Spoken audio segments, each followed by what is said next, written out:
Kaboly, Steelers insider from The Athletic, joins us right now on the Fan Hotline, presented by Sullivan Super Service, providing trusted plumbing and HVAC service for over 50 years. Kaboly just came out with his Steelers 7-round mock draft. Now, before we get into the nuts and bolts and the details of this thing, Mark, are you going to be releasing one of these every day leading up to the draft, or is this is it? This is the final mock draft from Mark Kaboly.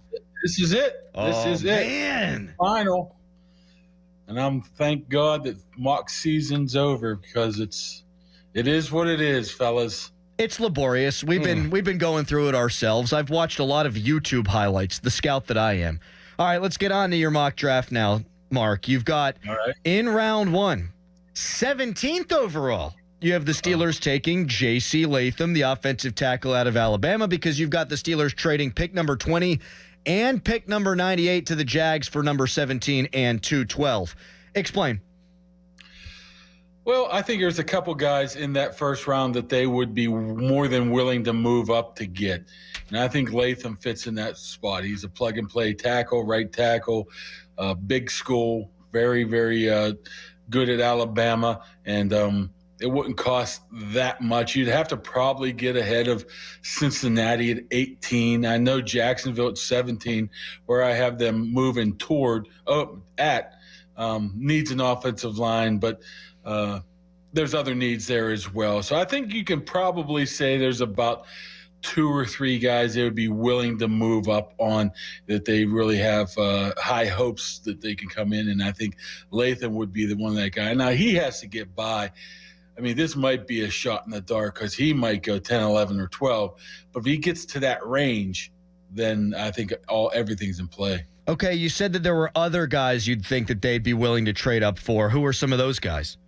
You're making me say these guys' names from the West Coast, right? Whoa, wait. We're very close to hitting the dump button there on you, Kaboly. Whoa. Okay, we'll put it this way. The Washington guy in the Oregon Troy State Fautanu. I can't pronounce those names, but so I hope they don't draft them, because I can't pronounce them. I can't spell them. So I think there's 2 other guys that they would go up to get. I don't think guys like Barton or anybody like that they would go up to get. I don't even know if they would. I mean, I wouldn't want Graham Barton right now. I mean, he's a center. I know he could play tackle, but man, my goodness, he's 4 years removed from playing any sort of tackle, and I'm not taking the guy 20th overall who can play 5 positions. So those are a couple guys like that. I think it will be only offensive line, though. I don't think they would move up for anything else. But you got to wonder, 2 guys, maybe they stay put, and potentially move up in the second round to get that center if one happens to fall to him. So it's just wide open right now. Yeah, Mark, that's what I was going to ask you. That was my question. Would they move up to get a receiver, or would they stay put to get a receiver? And is receiver the biggest need whenever you look at their roster? Crowley and I have been going back and forth. I say that tackle's not a big need for them, because they have a tackle. But I can see why they would draft a tackle, but it's not a need, like a pure need, if you look at their roster. Yeah, by the definition of the word need, it's wide receiver number 1. I mean, that goes without saying to me, because you can maybe get by with Nate Herbig or have some other options, or at least there's somebody there, right? At least there's somebody there at cornerback at Dante Jackson. At least there's somebody there in Dan Moore that's probably a little bit more criticized than he probably should be. He's a guy that's probably, regardless of whoever they draft in the first round, is going to probably play at least half the year, even if it is a guy like Latham or Mims. Would he play left tackle? Or do you think Broderick Jones will be your left tackle? No, I think Broderick Jones will flip over. Okay. I mean, they've looked at a bunch of right tackles who are telling me that they have all the thoughts of moving Jones to left tackle. But wide receiver, man, I mean, I just worry about George Pickens just getting doubled constantly. And that's what I would do right now. I mean, you got the guys, the Watkins, Jeffersons, the Austins, the Marquez Callaways. I mean, what do you got there, man? I mean, okay, they're pro players, but they're not going to scare anybody. And George Pickens is just going to get double teamed constantly. Now, there could be plans in place here to be able to add there, but I would say I'm agreeing with Dorin. They need an offense. They need a wide receiver. I don't think they're going to take one, but they need one. music to his ears, not so much to me. You do have, I'm not going to give away your full mock, by the way. I want people to pay for your website, Mark. That's good, because I can't remember it. So. I'm not going to go 1 through 7 here for the people, but I will go to 2, and then I'll give another detail on this.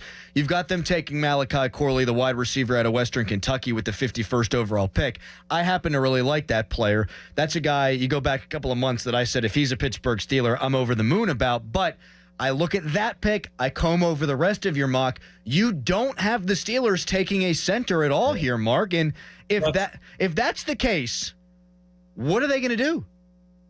Well, the problem of moving up in the first round, I think, takes away center. So I think that's the thought there. I guess you could go second round wide center over wide receiver, but what would they do? I mean, I guess it would have to be Herbig. We're forgetting the great Ryan McCollum too, right? Spencer Anderson. I don't know if we're forgetting or just omitting. There's a couple half-decent guys out there.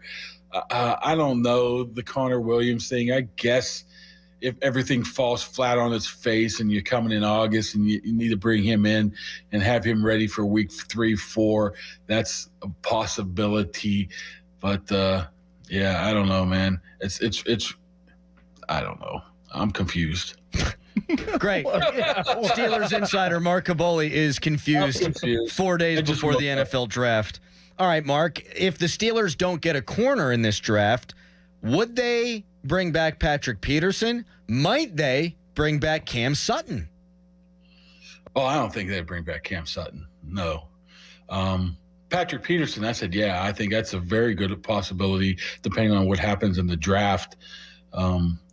Because they definitely need some depth and some veteran depth behind there. I mean, behind the 2 starters, what do you got? You got Darius Rush. I mean, you don't really have much of anything. I guess you got Corey Trice, but me and him has played the same amount of snaps in the NFL right now. So, and we probably both got the same knees too. So, I mean, he could be good, but we just don't know. You can't go in there with that. A guy like Mason Cole's another one, but I mean, they dumped him as soon as they could the day after the Super Bowl. So that tells me they have no interest in him whatsoever, regardless of the situation. They'll bring in a Mason Cole clone over Mason Cole. So, yeah, I think Peterson would be number 1 on that list, depending on what happens in the free agency and the draft. Any possibility of Tyler Boyd ramping back up? I don't think so, man. It looks like that I think they're waiting now. I think sometime after the draft, these free agents don't count towards the compensatory picks. So I think that's what you're waiting for now. I can see him going someplace like Kansas City because obviously they need a wide receiver right now with Rice is up in the air. So unless something crazy happens, which I don't think will, I don't think Boyd's coming here. Do you think they'll make a trade for a wide receiver before the draft? It's possible. It's very possible. It might not be the guys that we've heard of.